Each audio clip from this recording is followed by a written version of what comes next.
مشى ثم هرول ثم عدى وأخيرا ركض بسرعة فائقة. يا للسرعة! يا جماعة، إحنا فاكرين إننا بنفهم في السرعة، بنركب عربيات وموتوسيكلات وبنقول واو. بس هقول لكم على سر، الطبيعة خلقت فيراري حقيقي بيجري على 4 قبل ما الإنسان يخترع العجلة أصلاً.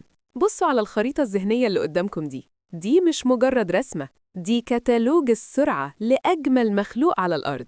تعالوا نفك شفرتها ونعرف الخيل ده بيقدر يعمل إيه بجد.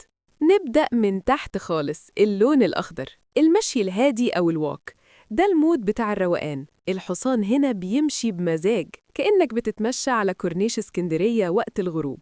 السرعة حوالي 6 كيلو في الساعة، يعني زي ماشية سريعة منك. ميزته إيه؟ إنه جمل محامل، يقدر يفضل ماشي كده ساعات طويلة من غير ما يتهز ولا ينهج.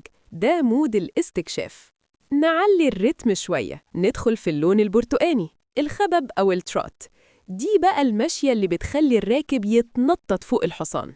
الحصان بيمشي بخطوات قطرية ومنتظمة، السرعة بتعلى ل 12 ل 15 كيلو في الساعة. ده بقى وحش المسافات الطويلة، يعني لو عايز تروح مشوار بعيد من غير ما تتعب الحصان، الخبب هو الحل. دي ماشية زي الأتوبيس اللي ماشي على السرعة القانونية. وصلنا للجزء الشيك، اللون البنفسجي، العدو الخفيف أو الكانتر.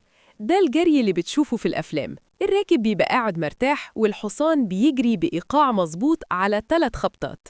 السرعة هنا بتفتح ل20 ل 30 كيلو في الساعة، مريح جدا للراكب، بس ليه حدود. الحصان يقدر يحافظ عليه لمسافة 5 ل 8 كيلو بالكتير، وبعدين لازم يهدي اللعب. وأخيراً وصلنا للوحش، البص النهائي، اللون الأحمر، العدو السريع، الجالب. هنا الحصان ما بيجريش، هنا الحصان بيطير. ده مود النايترو. بص في الخريطة، حاطين نار وصاروخ لأنها سرعة مرعبة. السرعة بتخرم 60 و 70 كيلو في الساعة.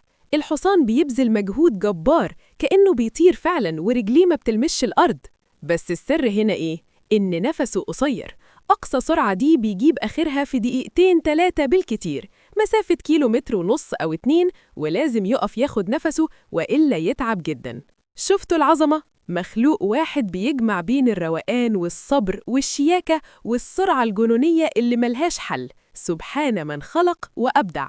لو عجبك الفيديو ده وحسيت إنك استفدت معلومة جديدة جامدة عن الخيل من الخريطة بتاعتنا، ما تبخلش علينا باللايك المتين. اشترك في القناة عشان يوصلك كل جديد، وشير الفيديو لكل أصحابك، ويلا بينا نخليه يضرب ترند. سلام. مشى ثم هرول ثم عدى وأخيرا ركض بسرعة فائقة. يا للسرعة!